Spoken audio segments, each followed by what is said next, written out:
On January 27th, 2011, Kevin Durant tweeted out, "Jimmer Fredette is the best scorer in the world." A statement that to you may seem absurd, as Kevin Durant has since gone on to become one of the best scorers in the history of basketball, while Jimmer Fredette, well, for his entire NBA career, Jimmer scored 1,438 points. Kevin Durant scored 1,624 in just his rookie season. So why would Kevin Durant possibly tweet this? Well, that is how good Jimmer Fredette was during the 2011 college basketball season. There is a reason he was a top 10 pick. There is a reason why you can type in a Jimmer Mania and it will bring up all sorts of articles. There's a reason why some people tried to compare him to Steph Curry, and we will get into that comparison. Here is a sneak peek, as yes, you can see Jimmer Fredette averaged close to 30 points per game as a college senior on a Sweet 16 team, while also winning National Player of the Year, while also being called by some as better than Steph Curry. So with all of this said, why didn't Jimmer succeed in the NBA? Why wasn't he at least a good role player or a starter?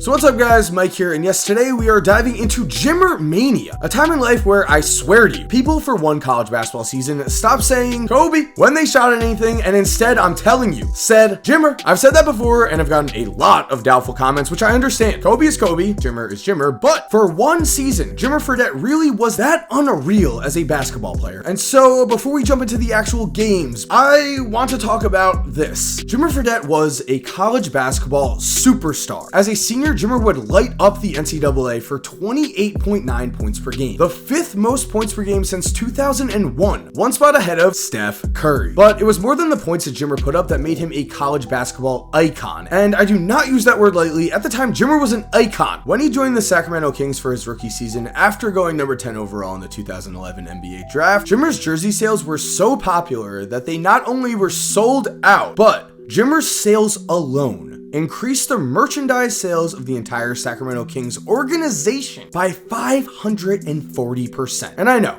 they're the Kings. Kings fans, I'm here with you. It'll turn around eventually, I trust. Regardless, I point this out just to say, there is a reason Jimmer was not just another scorer. There is a reason this season was referred to as Jimmer Mania. He was that special. But before we continue, guys, I'm very excited to say that this video is sponsored by DraftKings. And of course, it is that time of the year. Teams have been fighting all season long to finally be crowned the champion. And just how all of those teams are fighting for glory, DraftKings Sportsbook is giving all of their new customers the chance for royalty. Mike, what do you mean by that? Well, I'm talking about 40-1 odds on any college basketball game. That is right. Bet just $5 on any college basketball team to win their next game. And if they win, DraftKings Sportsbook will pay out $200 in free bets. $5 to $200 in free bets. That is already awesome, but DraftKings also has endless ways to get into the action. From same game parlays to future betting, feel the sweat with DraftKings now. So of course, with that said, go download the DraftKings Sportsbook app now, use promo code Korzemba, throw down just $5 on your team of choice and get $200 in free bets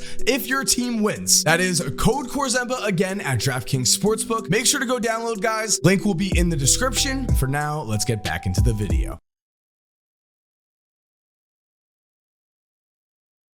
Now, I have done a video on Jimmer in the past that you can watch if you want to know more about Jimmer's past. So instead of that, let's just jump nicely into Jimmer's junior season, where against an Arizona team that featured number 2 pick Derek Williams, Jimmer really let the nation know that it was time to start taking notice. In an absolute 30-point rout of Arizona, Jimmer connected on a school record 9 threes while also finishing with another record of 49 points, a record he himself would later break. He also showcased an all-around game as he had 9 assists and 7 rebounds, and I mean, come on. How could people not notice an almost 50-point, somewhat near triple-double against Arizona? Jimmer's performance was so amazing that his own coach, David Rose, would say, "If I saw this score on the ticker, I'd kind of wonder what happened." And so the hype was building, and we're fast-forwarding to the 2010 NCAA tournament. What that's going to do is open up the inside once again. Fredette, oh, what a move, and Boynton dip, and there you see the three. One defense. And Fredette slips in right there and ties it at 75. Davies the screen, switch on defense. Fredette with another crossover. Three-point shooting, the switch on defense. Now Macklin is watching Fredette with the three. Bullseye! What a shot by Fredette! And Jimmer not only connects on 2 big time threes in a double overtime win against Florida, but as a junior, he led BYU to a total of 30 wins, the most in their school's history. Another record he would break, but also he averaged 22 points per game and was getting mentions as a potential late first round pick. This was largely in fact due to his shooting ability, but nothing was guaranteed, and so Jimmer would return for his senior season and the mania would begin. The hype would build and build, as in their first 21 games, BYU would win 20 of them as Jimmer averaged 27.4 points a game, but somehow this was just the beginning. And here we have the game against San Diego State. Davis, he's still not in the game. And Steven Rogers is checked in for the first time. Fredette shakes free again. Wins the last 4 years, top 25. Incredible run so far. Leonard shot blocked. Up off the floor a little slowly. Back comes Fredette. Over Tapley. Can't you have against him is to face guard him everywhere. Don't even worry about anybody else on the court. A deep one over Tapley. Hit it! Fredette. By the end of this game, Jimmer was a full-blown national superstar, and for good reason. But Jimmer's perspective was actually pretty interesting here. As Jimmer would say, I couldn't really go into public without getting mobbed after the San Diego State game. Pictures, autographs, that type of thing. I had to leave the arena a certain way to get to my car. My life changed overnight. I wasn't really ready for it. And again, I swear, people were yelling Jimmer as they shot. And when Jimmer dropped 52 points against New Mexico, the senior anchors of this BYU team. Step back again. It's been off just a little bit this year. Not been quite as good a three-ball shooter in the first half, but it's pretty much been 6 guys. But that guy's been out there.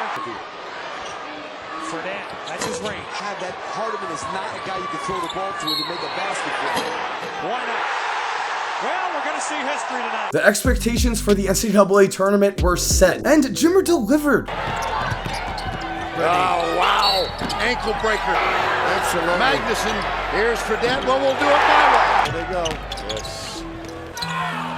Floor and work for that easy deuce. That was Dower. This is Fredette. Yes, that's right. Fredette for 3. Outside. They know where Fredette is. Yes, so well. Fredette. BYU would not only finish the season with a school record that is still held, 32 wins, but the following 2 games would cement Jimmer's legacy. Leading BYU on a legitimate Sweet 16 run showed many that Jimmer was a legitimate player that, like Steph Curry, could be a high-level scorer that could lead a franchise. There were others, of course, that would prove to be correct with their doubts, as Jimmer was the number 10 pick in the draft, but of course, he never approached anything close to what Steph Curry became. And with a situation like this, there are many reasons for that, but I will say it has been said many times that as a young player especially, Jimmer could just not accept a role as a role player in the NBA. If he did decide to choose a role as an NBA role player, I do think his shooting would of course been enough to keep him in the league for a long time. In China, Jimmer puts up ridiculous numbers and has had over 70 points in a game multiple times. However, in the NBA, Jimmer did show some flashes of scoring, but overall was just not consistent enough to justify a roster spot for any team in the league, as in 6 seasons, Jimmer played on 5 different teams. But I want to end this video on a positive note. The NBA may not have loved Jimmer, but he is a Chinese basketball legend, and anyone who was in love with basketball or even watched basketball during the 2011 season will always remember Jimmer Mania. So thank you guys for watching. I hope you enjoyed this video. If you are new to the channel, it would be awesome if you could subscribe and turn on post notifications. It would be much appreciated. If you're already subscribed, thank you so much for supporting. You're awesome. We all know it. And as always, have an awesome day, guys, and cue that music. If you're still here while the music is cued, here are 2 videos I think you are definitely going to enjoy. I mean, personally, I think the one on the left might be more your style, but the one on the right looks pretty awesome too. Click one, let me know what you think, and again, have an awesome day.